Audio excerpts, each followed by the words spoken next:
De retour à Tout savoir, merci beaucoup à Ella qui a partagé son expérience ici et puis elle a discuté avec cet auteur-là. J'espère que vous avez apprécié cette belle entrevue. Je suis de retour et cette fois-ci, on va parler d'un sujet qui est beaucoup plus joyeux que ce dont Ella a parlé tantôt parce qu'il faut mettre un peu de joie après tout ça. On parle de comédie avec moi, Régie. Régie, ton nom de scène, c'est quoi? C'est Cash Boy. Cash Boy. On va revenir sur le nom de scène. Pourquoi Cash Boy? Pourquoi Cash Boy? Parce que en gros, dans les années 2015-2016, j'étais avec un groupe de gars et puis on s'appelait les Cash Boys et puis malheureusement, ça n'a pas été capable de continuer et j'ai décidé de garder le nom. Vous faisiez de la comédie? Ouais, exact. On faisait de la comédie et puis après, je me suis aussi dit que malgré que quand j'avais pas d'argent, j'avais toujours de l'argent, j'avais Cash Boy. Quel bon mindset! C'est un très bon mindset. Alors là, oui, c'est sûr qu'on parle de comédie, mais tu n'es pas juste là pour nous parler de ta carrière, tu es aussi là pour parler de... Moi, je vais t'appeler le fondateur de Culture Comedy Club. Qu'est-ce que c'est Culture Comedy Club? Culture Comedy Club, c'est mon club d'humour ici à Ottawa, au centre-ville, qui a pour but de mettre de l'avant des humoristes de différentes cultures. Et puis ça, c'est la raison pour laquelle on l'appelait Culture. En faisant de la comédie toutes ces années, je me suis dit qu'on n'avait pas une place avec une diversité culturelle dans l'humour. Il y a de la diversité dans l'humour, mais parlant d'une place où on pouvait avoir juste de la personne qui gère la place à les gens qui sont en scène, on ne l'avait pas. Et puis, j'ai vu une opportunité, puis j'ai fait ça. Et puis moi, c'est là que j'ai envie de poser ma question. J'avais préparé des questions un peu... Je dirais pas des questions pièges, parce que c'est sûr qu'il y a des choses que moi, si moi, j'ai envie de savoir, c'est que les téléspectateurs, forcément, ont envie de savoir. Est-ce qu'il y a vraiment des humoristes qui se démarquent dans notre région? J'en connais pas beaucoup, moi. Il y en a qui se démarquent. Je vais te dire la vérité, avec sincérité, on a beaucoup de personnes de tout partout. On a des personnes de Montréal, on a des personnes de Toronto, on a des personnes de New York. Qui viennent prester ici. Qui viennent prester. Alors, je dirais qu'il y a des gens qui se démarquent, mais nous, on est vraiment littéralement dans le bassin de la culture et on veut tout le monde de toutes les autres places du monde. Et comment tu vas rejoindre ces personnes-là? Mais l'équipe est grande. On a une agente, Charlotte à Sean. Sean, elle travaille extrêmement dur à chaque jour. Allô, Charlotte? Shout out, Sean. Et puis, Sean est capable de... Il y a des jours, elle va m'appeler, elle va me dire, OK, j'ai trouvé un humoriste à New York. Je dis, comment tu as trouvé l'humoriste à New York? Et ça, c'est en gros comment on retrouve tous ces gens. Et qu'est-ce que tu recherches à mettre sur scène? Parce que je suppose, je ne suis pas du domaine, qu'en tant qu'humoriste, il y a différents styles. Oui, il y a différents styles. Tout d'abord, je vais te dire la vérité, l'humour est très subjectif, très difficile. Alors, je reçois plein de vidéos. Sur moi, ce que moi, je recherche, c'est quand j'écoute, mettons, quelqu'un, leur prestance sur scène, je recherche les rires. Et depuis qu'il y a des rires, c'est là que je juge que ça, c'est une bonne qualité. Ah oui? Ouais. C'est pas nécessairement que la personne me fait rire.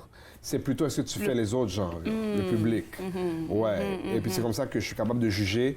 Et puis on amène de la qualité sur scène et on s'assure que c'est leur histoire qu'ils veulent mettre.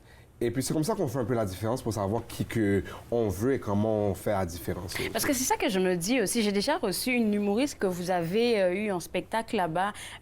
C'est quoi son nom déjà? Je vais me rappeler bientôt de son nom. C'est une jeune dame blonde. Oh mon Dieu, son nom. Gabi G? Gabi Gatineau, c'est ça que j'ai déjà reçu ici. Et puis c'est quelqu'un qui, quand elle fait ses spectacles d'humour, on en a parlé, elle et moi, elle utilise ses expériences personnelles et elle lance un message en même temps à la fois. C'est pas juste parce que j'ai envie de vous faire rire que je fais mon spectacle, mais je vous envoie un message. C'est pour ça que je te demandais, qu'est-ce que tu recherches quand tu sélectionnes tes humours? Pour dire la vérité, moi, je recherche littéralement la qualité dans leur travail et une passion.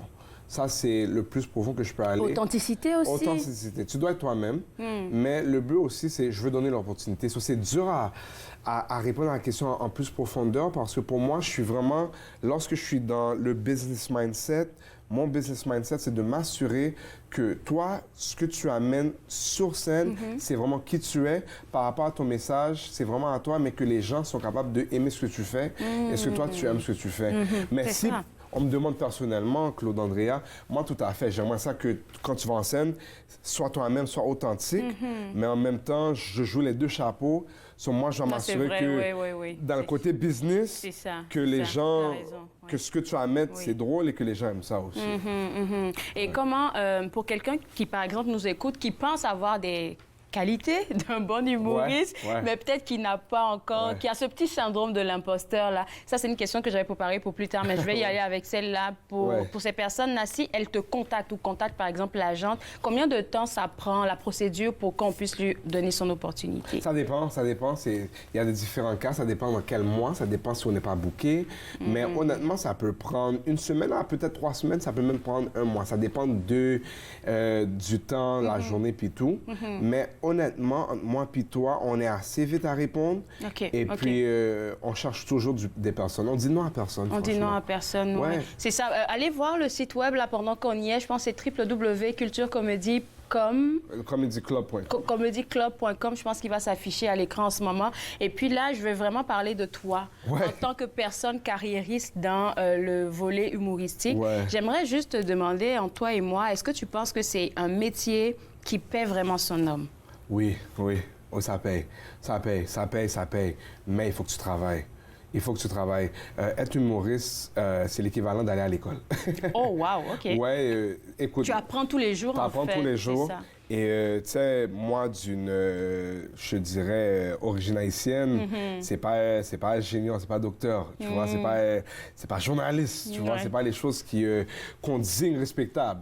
Mais lorsque tu rentres en profondeur dans le métier, et tu dois t'assumer. Il y a beaucoup de gens qui ne veulent pas le faire parce que c'est dur, c'est pas facile. Mais je te le dis, il y a beaucoup de gens aussi qui rentrent dans l'humour pour l'argent. C'est à ça que j'allais venir, parce que je sais qu'il y a beaucoup de personnes, surtout de nos communautés. Moi, je me mets toujours à la place des personnes de nos communautés qui ont ce talent-là. Mais vu que, comme tu as dit, c'est pas un métier qu'on dirait respectable, parce que les gens le voient autrement, ils n'embarquent pas, alors qu'il faut mourir leur talent comme ça. C'est pour te faire rire, Andrea, c'est pas facile. C'est pas facile, hein? Là, mais si tu ris, là, tu vois que tu ris, là, mais c'est pas facile. Hein? C'est très subjectif. Et quand tu es en scène, tu vois les lumières sombrer, ça brille comme en ce moment. Tout le monde te regarde. Il y a tous ces caméras-là, et puis la personne te regarde comme OK. Tu fais quoi? Tu continues à dire ce que tu dois dire. Tu dois finir ta phrase. C'est littéralement, tu dois être capable de faire du sens en exprimant soit une expérience de vie. Il y a de la comédie, la comédie observationnelle, où ce que tu observes, tu vois un peu, ça dépend vraiment, mais tu dois continuer à faire ce que tu es là pour faire, qui est de donner ton message. Est-ce que tu coaches des personnes, toi, en ce moment? C'est une question qui me vient à l'esprit, parce que je me dis ça doit prendre peut-être du coaching, du mentorat pour ces jeunes-là. Je suis sûre qu'il y en a, je suis sûre qu'il y en a qui ont ce talent. Oui, ça c'est une question piège qui n'était pas prévue, désolée. Mais je me dis, ils en ont besoin. Ouais, moi je coach, mais pour dire la vérité, maintenant je coach plus, mais je coach au point de vue d'aider les jeunes athlètes qui jouent au football américain spécifiquement. OK, rien à voir. Ça n'a rien à voir. C'est complètement un autre volet. Je leur aide à aller à des écoles privées aux États-Unis pour poursuivre ou avoir une chance de poursuivre leur carrière dans leur sport au niveau collégial.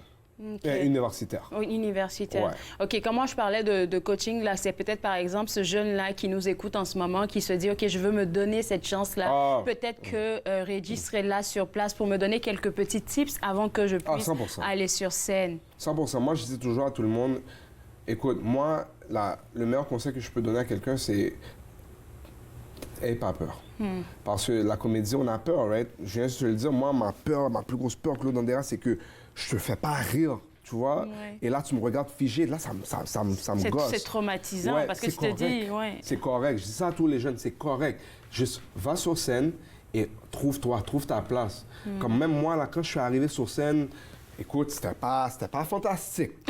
T'as pas envie de revoir tes vidéos du début? Je suis pas capable. J'essaie, c'est dur. T'es comme, oh mon Dieu, qu'est-ce qui se passe? Mais là, au fur et à mesure, tu commences à apprendre comment parler. Tu dis des expériences de vie, tu vois. OK. Ouais. Écoute, c'est incroyable ce que tu viens de partager. C'est sûr que ça se sent que tu es dans ton élément devant les caméras. Ça, c'est une première des choses.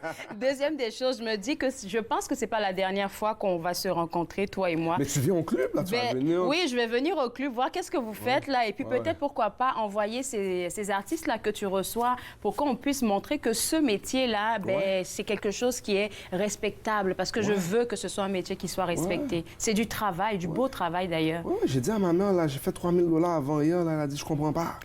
Juste en faisant rire les gens. Ma mère, comme t'es pas drôle. T'es pas drôle, toi. T'es pas drôle. Non. Si toi, t'es capable de faire ça, moi, je peux faire plus. Ah, ben voilà, c'est ça. Écoute, merci beaucoup d'avoir accepté cette entrevue. Là, et pour vous autres à la maison, www.culturecomédie.club. C'est là que vous allez avoir toutes les informations. Et ils sont aussi disponibles sur Instagram, Culture Comédie Club. C'est là que vous pouvez aller voir toute l'actualité. Regardez tout savoir.